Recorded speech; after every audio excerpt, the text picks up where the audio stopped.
He is coming off the best season of his career, and he's joining us now, the two-time All-Star Anthony Edwards. Thank you, as always, for stopping by NBA Today. Appreciate y'all for having me. Of course. It's a busy time of year for you. On top of the playoffs approaching, being named to the Olympic team. Congratulations, by the way. Sprite also reimagining its 1994 Obey Your Thirst campaign. Pretty iconic. You're front and center. Tell us a little bit more about that to start. It's a big deal, man, to bring it back, bring the Obey Your Thirst campaign back, and with Grant Hill, doing it with Grant Hill, so who originated it. It's a big deal, man. I'm happy to be in it. It's a lot of fun to watch you in it as well. Let's get to the court because the playoffs are here. You're the number 3 seed in the West. The race for those top spots, it literally came down to the last day. How much do you take from that final game of the season against Phoenix that you're going to apply in this first round? The last 3 matchups against Phoenix, they beat us to the ground. So right. We got to come out and establish some physicality. Just trying to be tough. Let them know that we ain't gonna get punked the whole series. So we just got to come out and establish that. You mentioned it. The Suns, they gave you, I wasn't going to say punked, I was going to say a little bit of trouble, but sure, we can go with punked during the regular season. What do you want to show personally in this matchup? That the double team really can't stop me. That's the whole goal.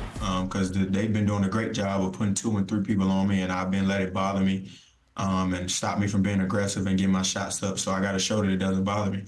We have a friend of yours here, a former teammate of yours as well, Austin Rivers, who I know has a question for you about this matchup as well.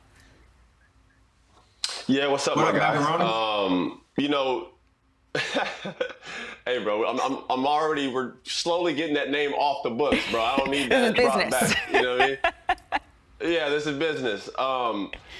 This series intrigues me more than any other. You're going against Devin, and this is a guy who people regard as the best 2-guard in the NBA, and you've always been the guy who's right behind him. Is this a series where you look to take that step? Do you believe you're the best 2-guard in the NBA?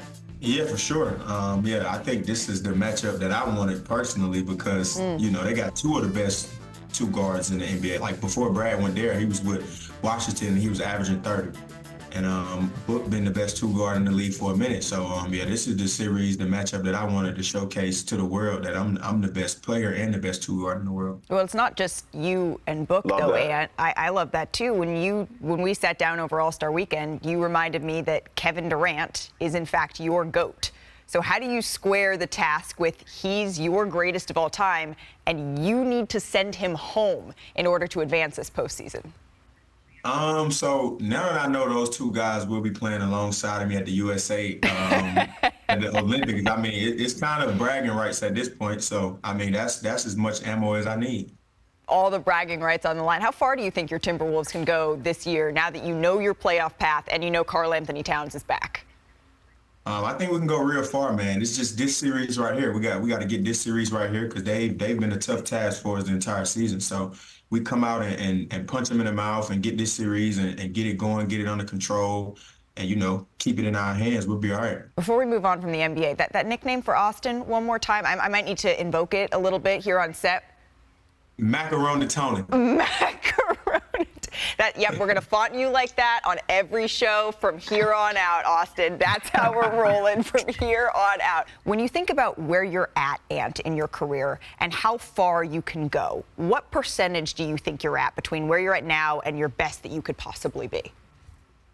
I'm probably at like 40% right now. 40%, that's it. Yeah, for sure. I'm just in year 4, man. I think people forget that I'm 22. Like, I'm not even touching my prime yet. I'm just 22 in year 4. Still trying to figure out, like, my spots and where I like to go and what side of the court I like to be on. I still ain't figured that out yet. But, I feel like I'm just about, like, 40%. I think, we're 2-3 years away from you being the best basketball player in the NBA. I'm going to make sure it is, too, because I'm going to stay on you. And we're going to get the ones in the summer, too. 2 or 3 years away. Trying to beat me again. 2 or 3. Is that a prophecy that you're willing to take him up on? 2 or 3 years, you're going to be the best player in the NBA, Ant? Yeah, I 100% agree with him for sure. About 2 or 3 years, yeah. When you look ahead to the next, when you're only 4 years in, when you're 10 years in, what are you going to have under your belt? What is successful? What is synonymous with success for you? I don't know. I'm not going to sit up here and speak on something that I don't know. But I will say that it's going to be scary and it's going to be a lot of trouble. Like 10 years in the NBA, That means I found out everything that I needed to know. I found out my shots, my spots. My shot is way more consistent. I'm way more efficient. That's the only thing. I'm just trying to get more efficient as every year go by.